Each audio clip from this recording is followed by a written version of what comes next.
Hey racing fans, thanks for joining me on the channel today. In this episode I'll be doing some testing for my Nissan Z or Nissan Z Performance 23 car.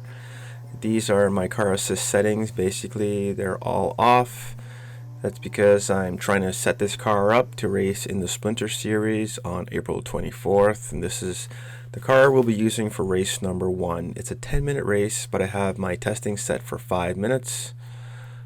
It's a grid start. Tire wear is 4 times. Fuel consumption is 4 times. Also, it's an early morning race, so it's important for testing that you try it in the early mornings and it's professional level and it's one make.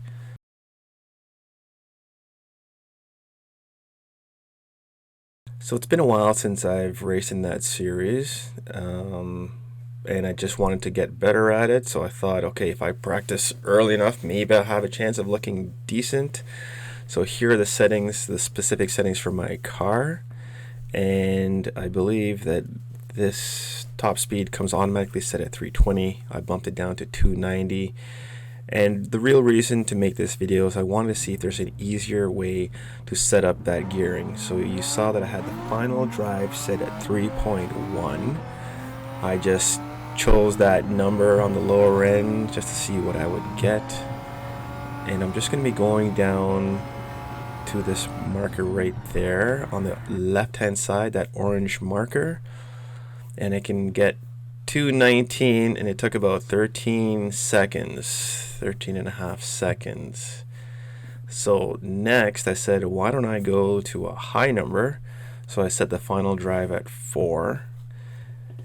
And again, I am no mechanic, I'm no rocket scientist, but I just wanted to see if there's a really easy way, because I think a lot of people get turned off, get frustrated with setting up the final gear, because everybody's always looking for setups, right? And a lot of people don't understand that, and I'm not one that understands it easier.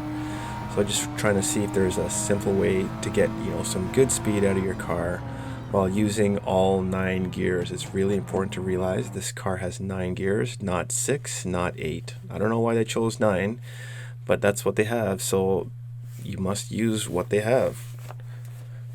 Okay, so 213 and 14 seconds. And let's try it at 3.37. That's what we got.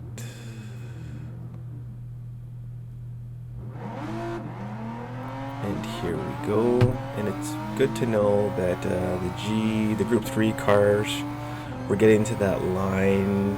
I think they were doing it in 10 seconds, and Nissan Silvia was doing it in about 13 seconds. So that's good to know for a car that's only going to cost you, I think is it 68,000 or so in the store online here. So you're getting a lot of bang for your buck. So 13.4 seconds, and I got 220. So getting up to 220 at that spot, and I'm not even all the way at that marker. That's really, really good. So I decided, why don't I just add the 4 and the 3.1 divided by 2, and I got to 3.579. I said, okay, let's go give this thing a whirl, give it a full lap test, and see what we can get. So this is where we are here. I decided to use this rear view so you can see my lines.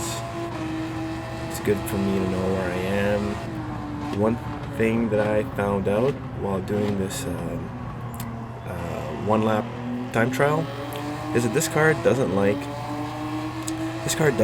those rumble strips. So later on I figured out just stay off those rumble strips because it keeps me on the grass. I personally chose to move the brakes back. I think I moved them back 2. This car is not a long car, so with front end heavy braking, I didn't think that was good. I didn't like it, and I did a lot better when I moved the brakes to the back.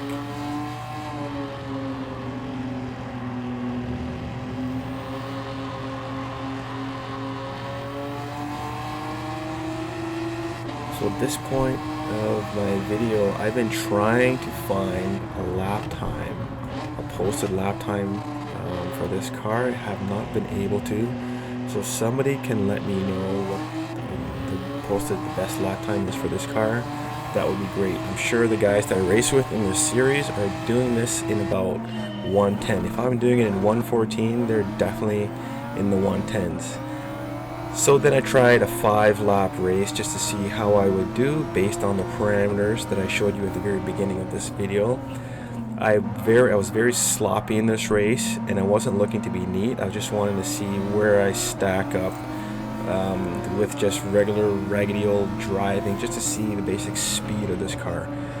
And I do have, I think it's 3 wipeouts, which is good, and I didn't give up because I'm working on, my complete racing game, which means that sometimes you get into collisions with people, not on purpose, and you end up on the grass, and grass in Gran Turismo is the worst thing, whether it's wet or not.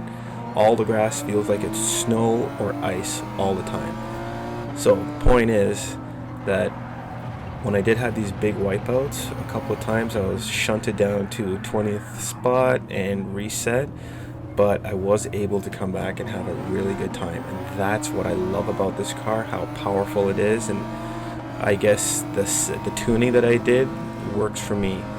So I'm going to stop talking and let you watch the rest of this video. If you have any comments, please let me know. Any questions, please let me know. I had a lot of fun driving this car, and it's definitely one I will be driving a lot in the future. So take care, and I hope you get something out of this video.